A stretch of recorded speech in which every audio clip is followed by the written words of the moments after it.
ভয়াবহ বিষধর Russell's viper সাপের আতঙ্ক ছড়িয়ে পড়েছে সারা দেশে। এক সময়ের বিলুপ্তপ্রায় এই সাপ ক্রমেই সারা দেশে ছড়িয়ে পড়েছে। বরেন্দ্র এলাকা ছেড়ে সাপটির দেখা মিলছে বরিশাল, পটুয়াখালী, চাঁদপুর, এমনকি ঢাকার আশপাশেও। চলতি বছর এ সাপের কামড়ে মারা গেছেন 10 জন। রাসেলস ভাইপার দেখতে অনেকটা অজগরের বাচ্চার মতো। ছোট ও সরু লেজের সরীসৃপটি দৈর্ঘ্যে 3 থেকে 5 ফুট পর্যন্ত হয়ে থাকে। মাথা চ্যাপ্টা, ত্রিভুজাকার এবং ঘাড় থেকে আলাদা। শরীর জুড়ে অনেকটা চাঁদের মতো গাঢ় বাদামি গোল গোল দাগ। দৈহিক এই বৈশিষ্ট্যের কারণে শুকনো পাতা বা ধান ক্ষেতের মধ্যে খুব সহজেই লুকিয়ে রাখতে পারে নিজেকে।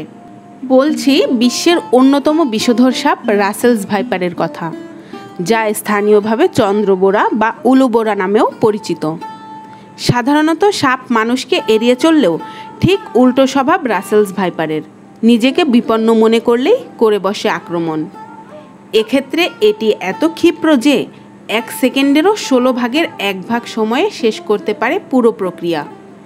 খেপে গেলে শব্দ করে প্রচণ্ড জোরে, ঠিক যেন প্রেসার কুকারের মতো।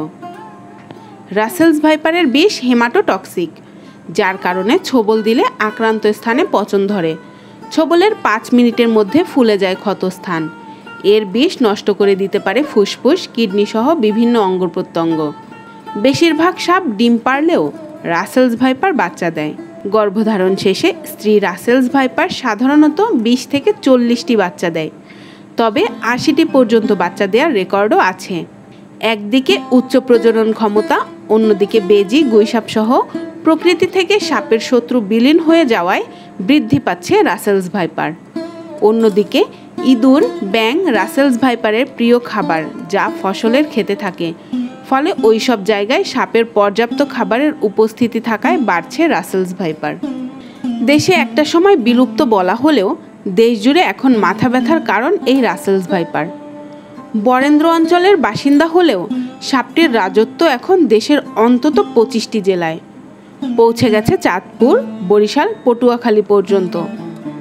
সবথেকে বেশি আনাগোনা মানিকগঞ্জ, ফরিদপুর, শরীয়তপুর সহ পদ্মা, মেঘনা ও যমুনার অববাহিকায়, যার ছোবলে চলতি বছর এরই মধ্যে মারা গেছেন অন্তত 10 জন, যাদের অধিকাংশই কৃষক এবং জেলে। পর্যাপ্ত সুরক্ষা সামগ্রী ছাড়া মাঠে কাজ করা এবং সাপে কাটার পর গ্রামীণ জনপদ এখনও ঝাড়ফুঁকের মতো কুসংস্কার থেকে মুক্ত না হওয়ায় মৃত্যুর সংখ্যা বাড়ছে।